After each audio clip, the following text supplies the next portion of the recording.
Hello बच्चों, मेरा नाम है संजू कुमावत और हम आज क्लास 9th का एक टॉपिक है जिसका नाम है टाइप्स ऑफ मोशन। ये टॉपिक, इस टॉपिक से पहले का जो मोशन का इंट्रो था हमने पार्ट 1 के अंदर पढ़ा है।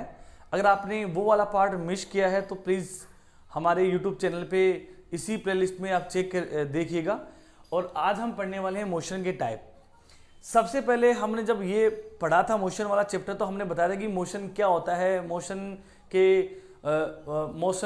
जो स्टेट है वो किस टाइप से हम उसको एक्सप्लेन करे थे, स्टेट रेस्ट क्या होती है, ठीक है, और मोशन क्या होता है। तो उसी सीक्वेंस में हम आगे पढ़ने वाले हैं मोशन के टाइप।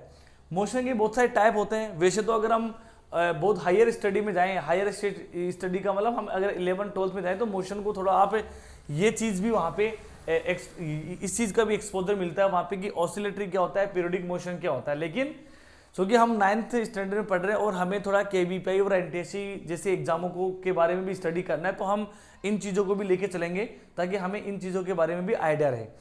सबसे पहले मोशन के जो टाइप है वो आप देख लीजिएगा क्या क्या है कि मोशन के जो टाइप है। सबसे पहला है स्ट्रेट लाइन मोशन, दूसरा है यूनिफॉर्म मोशन और नॉन यूनिफॉर्म मोशन। आपके पास में जो फोर्थ है वो है सर्कुलर मोशन। फिफ्थ आपके पास में रोटेशन मोशन। आपके पास में सिक्स्थ है ऑसिलेटरी मोशन और इसी को कभी कभी अपन पीरियोडिक मोशन भी कह देते हैं। लेकिन ध्यान रखना, वैसे इन दोनों में बहुत ज़्यादा डिफरेंस होता है, लेकिन हम 9th क्लास में पढ़ रहे तो हम इन दोनों को एक साथ ही समझ के पढ़ेंगे।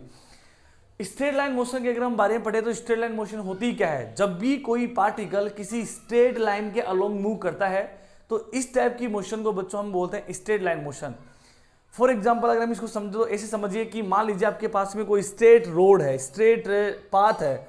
अगर स्ट्रेट पाथ के ऊपर कोई भी पार्टिकल, कोई भी बॉडी, कोई भी कार अगर ऐसे उस पाथ के अलोंग मूव करती है, स्ट्रेट पाथ के अलोंग मूव करती है, तो उस पार्टिकल की, उस बॉडी की, उस कार की जो भी मोशन होगी वो आपके पास में स्ट्रेट लाइन मोशन होगी। ठीक है, स्ट्रेट लाइन मोशन का एक नाम और है जिसको हम बोलते हैं रेक्टिलिनियर मोशन। ये भी ध्यान रखने का, हम इस स्ट्रेट लाइन मोशन का एक नाम और है जिसको बच्चों हम बोलते हैं rectilinear motion, rectilinear motion, rectilinear motion. ठीक है, ये ध्यान रखना। तो इस स्ट्रेट लाइन मोशन में क्या होता है कि पार्टिकल किसी स्ट्रेट पाथ के अलोंग मूव करता है। ठीक है, और जब भी हम इक्वेशन ऑफ मोशन पढ़ेंगे इसी चैप्टर के अंदर तो वो स्ट्रेट पाथ के लिए ही वैलिड रहती है, मतलब कांस्टेंट एक्सेलेरेशन के लिए वैलिड रहती है, ये आप ये समझिएगा। ठीक है, दूसरा आपके पास में जो मोशन का टाइप है वो है यूनिफॉर्म मोशन। नाम से पता चल रहा है कि मोशन है यहाँ पे कैसी रहने वाली है, यूनिफॉर्म रहने वाली है। यूनिफॉर्म का मतलब एक जैसी रहने वाली है। फॉर एग्जाम्पल अगर समझे कि मान लीजिए कोई कार है वो 20 किलोमीटर पर आवर से चल रही है। अगर आप 10 सेकंड बाद भी देखोगे उस कार की स्पीड तो वो 20 किलोमीटर पर आवर ही रहेगी। अगर आप 10 फिर अगले 1 मिनट के बाद देखोगे तब भी कार की स्पीड 20 किलोमीटर पर आवर ही रहेगी। इसका मतलब ये हो गया कि अगर कोई पार्टिकल किसी टाइम के लिए या एक पर पूरे टाइम के लिए अगर उसकी स्पीड कांस्टेंट है तो ऐसी मोशन को बोलते हैं यूनिफॉर्म मोशन।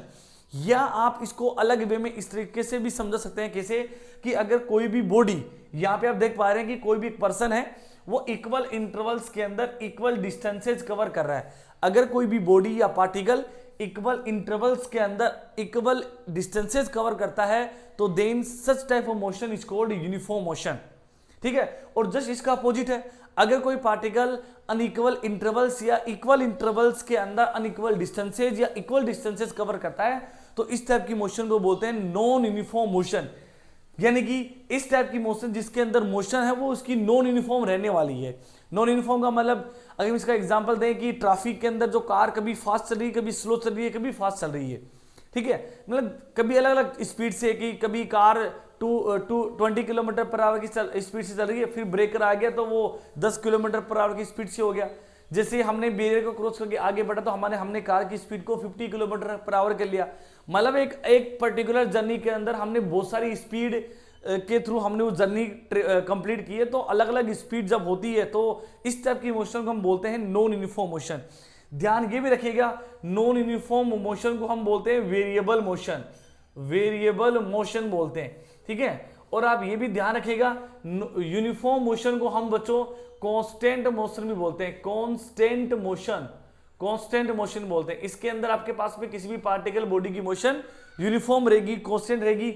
इसके अंदर आपके पास में किसी भी पार्टिकल बॉडी की स्पीड जो होगी वो आपके पास में क्या रहेगी, वेरिएबल रहेगी। पॉइंट टू पॉइंट या टाइम टू टाइम वो क्या रहेगी, वेरी करती रहेगी।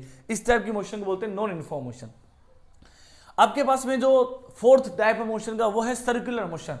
सर्कुलर मोशन में अगर आप समझ पा रहे हो तो कैसे कि मान लीजिए आपने किसी स्ट्रिंग के साथ में किसी स्टोन को बांधा और स्टोन को बांध के ऐसे घुमा रहे हो, तो वो स्टोन किसी फिक्स्ड पॉइंट के अराउंड किसी सर्कल के सर्कमफेरेंस के ऊपर मूव कर रहा है, तो इस टाइप की मोशन को बोलते हैं सर्कुलर मोशन। आप इसको ऐसे डिफाइन कर सकते हैं कि motion of a particle along a circumference of a circle is called circular motion.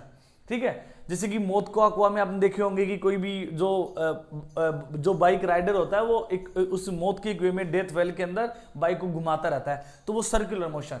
ठीक है, हम सर्कुलर मोशन का एग्जांपल अर्थ की मोशन को भी मान सकते हैं कि अर्थ सन के अराउंड जो रिवॉल्व करती रहती है वो आपके पास में किसके एग्जांपल है, सर्कुलर मोशन का। लेकिन अगर आप थोड़ा ज्यादा हाई लेवल में जाएं तो आप ये समझ सकते हैं कि वो जो सर्कुलर मोशन है अर्थ का वो एग्जैक्ट सर्कुलर नहीं है, वो एग्जैक्ट तो है एलिप्टिकल मोशन। लेकिन हम समझने के लिए कह रहे हैं कि अगर ये सन है और ये अगर अर्थ है, तो अर्थ अगर सन के अराउंड रिवॉल्व करती है तो उसको हम बोलते हैं सर्कुलर मोशन।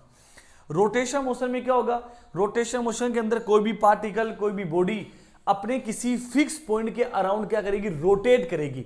यहां पे देख पा रहे हो कि यहाँ पे फैन की जो प्लेट्स हैं, ब्लेड्स हैं, ये किसी फिक्स पॉइंट के अराउंड क्या कर रहे हैं, रिवॉल्व कर रही है, या अपनी एक्सिस के अराउंड रिवॉल्व कर रही है, तो then such type of motion is called rotational motion. ठीक है, इसी टाइप से आपके पास में जो सिक्स्थ पार्ट है वो है आपके पास में ऑसिलेटरी मोशन, और इसी को हम यहाँ पे पीरियडिक मोशन भी कह रहे हैं, लेकिन दोनों में बहुत डिफरेंस है। अगर हम डिफरेंस को साथ लेके पढ़ें तो ये हो सकता है कि ऑसिलेटरी मोशन क्या होती है, कि ऑसिलेटरी मोशन में ये होता है कि कोई भी पार्टिकल अपनी मीन पोजीशन के टू एंड फ्रो मूव करे। यहां पे आप देख पा रहे होंगे कि ये एक पेंडुलम है, पेंडुलम अभी मीन पोजीशन में है। जैसे हम इसको डिस्टर्ब कर देंगे, कि ये तो डिस्टर्ब कर देंगे तो ये अपनी मीन पोजीशन के टू एंड फ्रो, इधर उधर, इस टाइप की जो मोशन करेगा, तो ये आपके पास में कौन सी मोशन होती है, ऑसिलेटरी मोशन होती है। ठीक है, या इसी को हम पीरियडिक भी कहते हैं, क्योंकि एक पर्टिकुलर टाइम पीरियड के बाद में अपने पाथ को वो क्या कर रहा है, रिपीट कर रहा है, तो then such type of motion is called periodic motion. इसी में एक टाइप का मोशन होता है जिसको बोलते हैं वाइब्रेशनल मोशन। वाइब्रेशनल मोशन के अंदर जो पार्टिकल होता है वो अपनी मीन पोजीशन के अप एंड डाउन मूव करता है। लेकिन ऑसिलेटरी में क्या डिफरेंस है, ऑसिलेटरी अपनी मीन पोजीशन के टू एंड फ्रो मूव करता है, वाइब्रेशनल के अंदर मीन पोजीशन के अप एंड डाउन, और ऑसिलेटरी के अंदर मीन पोजीशन के टू एंड फ्रो। तो इस टाइप की मोशन को हम बोलते हैं ऑसिलेटरी मोशन, और उस जो अप एंड डाउन वाली जो मोशन होती है उसको हम बोलते हैं वाइब्रेशन मोशन। तो आई होप कि आपको ये मोशन वाला जो मोशन के टाइप्स वाला जो टॉपिक है ये आपको समझ में आया होगा। ठीक है, इसके अंदर ये सब थ्योरेटिकल है, आप इसको अगर जस्ट 10 मिनट्स अगर रिवाइज भी करोगे तो ये आपसे कवर हो जाएगा। अभी हमसे इस चैप्टर के अंदर न्यूमेरिकल जो बनने वाला है वो कंसेप्ट आया नहीं है। जैसे हम स्पीड, वेलोसिटी, डिस्टेंस, डिस्प्लेसमेंट ये पढ़ेंगे, वहां से हमारे एमसीक्यू मतलब न्यूमेरिकल्स भी बनना स्टार्ट हो जाएगा। अभी सब स्टार्टिंग में ये थ्योरेटिकल पोर्शन है, तो ये हमने कवर किया है। अगर आपको किसी टाइप का कोई डाउट है तो प्लीज कमेंट सेक्शन में आप अपने क्वेश्चन को ड्रॉप कीजिएगा, ताकि हम आपका उस क्वेश्चन को हम रेस्पॉन्ड कर पाए। और अगर आपको ये वीडियो अच्छा लगे तो प्लीज लाइक एंड सब्सक्राइब।